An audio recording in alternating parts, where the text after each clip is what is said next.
That's right, boys. Put on them spacesuits and land on that comet and show me that sweet, sweet astronaut shit.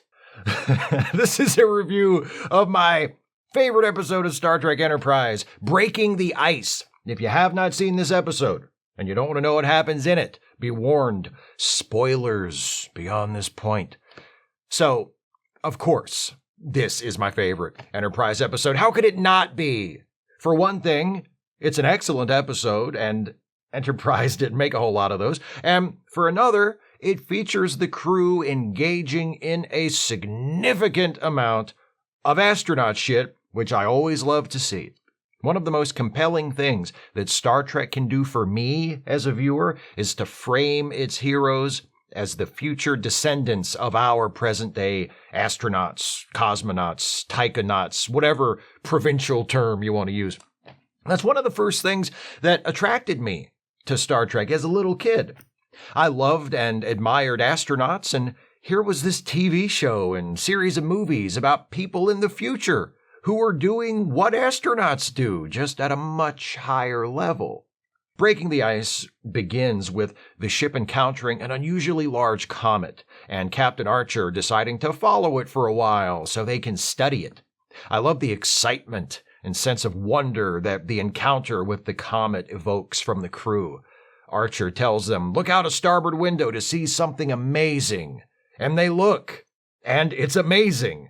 More amazing for the characters on this show than it would be for those on other Star Trek shows.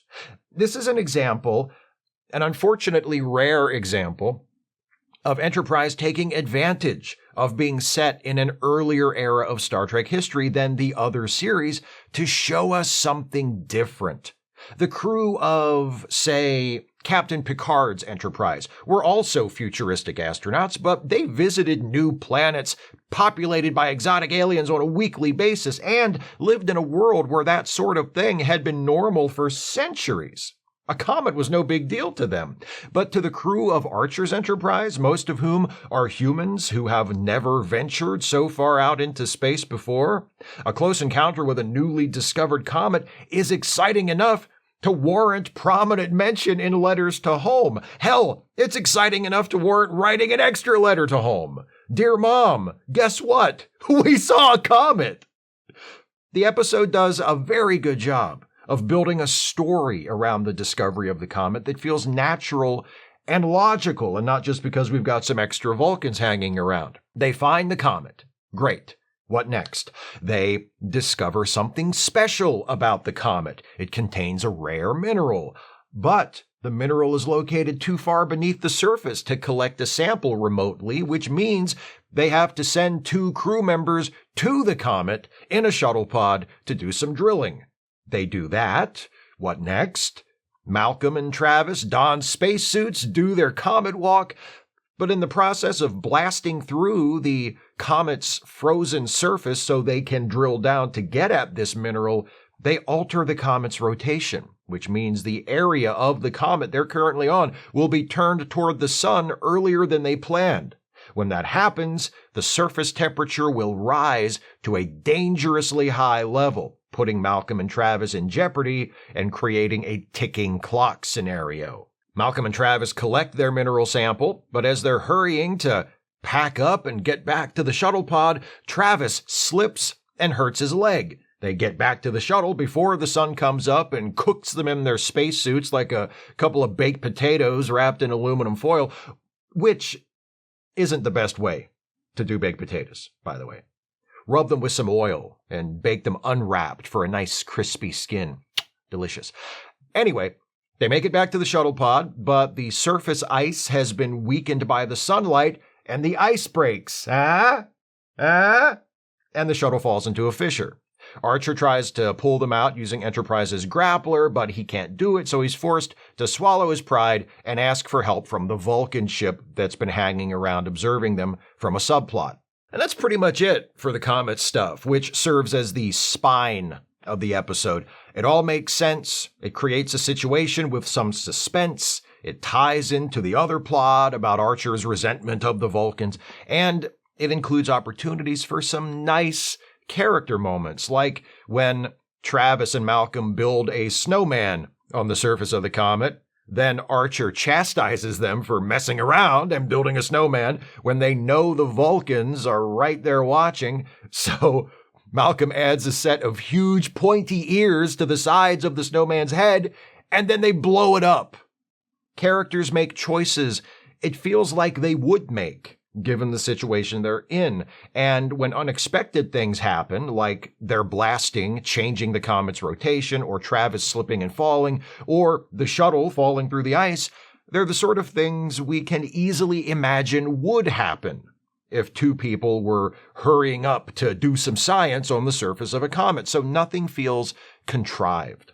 And I haven't even mentioned my favorite scene in the episode, which has nothing directly to do with the comet, but is also an example of the crew doing astronaut shit, just of a different kind. It's the scene on the bridge where Archer and the rest of the crew attempt to answer questions sent to them by an elementary school class back on Earth. I love everything about this scene. The way Archer carefully phrases his answers to be appropriate for young children. The way Hoshi doesn't, and ends her bit with an example of how a slight mistranslation when talking to an alien race can make the difference between telling someone to take your hand or to take your life. You're speaking to grade schoolers, Hoshi, for God's sake.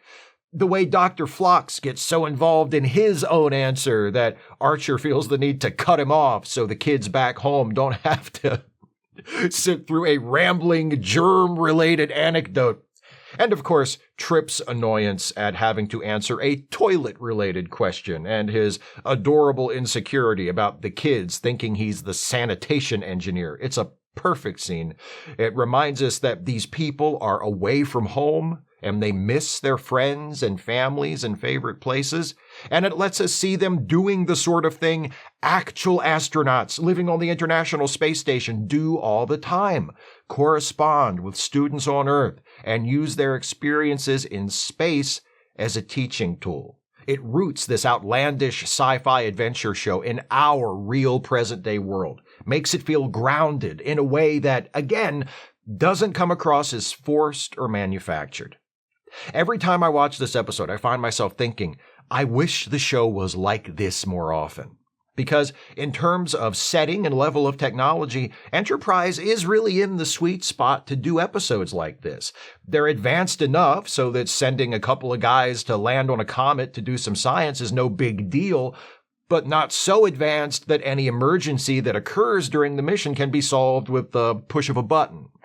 I don't think it's realistic to expect that every episode could have been like this. Or should have been. This is still Star Trek after all. You want them to run into some Klingons at least every once in a while. But more episodes like this, where the story and the drama comes from these people exploring, getting into and out of trouble while acting like astronauts, would have been nice. There's no villain here. The jerk-ass captain of the Vulcan ship serves as an antagonist to Archer, but he's not actually a bad guy. In fact, he saves the day, using his ship's tractor beam to pull Travis and Malcolm out of that fissure. The drama comes from the circumstances. It also comes from the characters. The Vulcan ship hovering nearby creates tension between Archer and the Vulcan captain, as well as between Archer and T'Pol. And Scott Bakula is clearly having fun playing Archer's poorly disguised resentment toward the Vulcan captain during their scenes together. There's also another character-driven subplot about T'Pol's upcoming arranged marriage and how she has to choose between returning to Vulcan to get married or remaining on Enterprise. This is episode 8 of season 1, so there's not a lot of suspense as far as what T'Pol will choose, but it's still handled very well. And again, the way the story brings Trip and T'Pol together feels natural. The Vulcan preoccupation with secrecy clashes with the human paranoia about Vulcans operating behind their backs when T'Pol receives a coded message from Vulcan. Wanting to know what the Vulcans are trying to hide, Trip, who discovered the message, has Hoshi decrypt and translate it, only to discover it's a personal message about the wedding.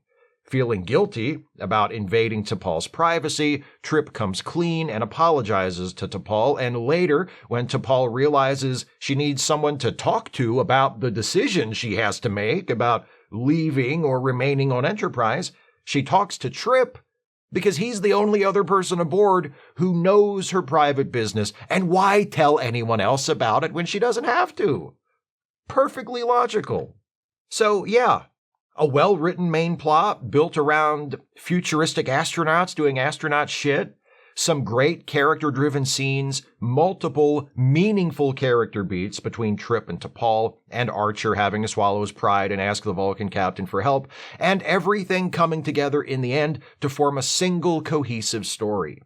They even find an appropriate, simple image to end on. We see T'Pol meditating in her quarters, about to enjoy a piece of pecan pie, established earlier as a favorite of Trip's, to signify not only that she has chosen to remain on Enterprise rather than return to Vulcan, but also that she is growing closer to Trip.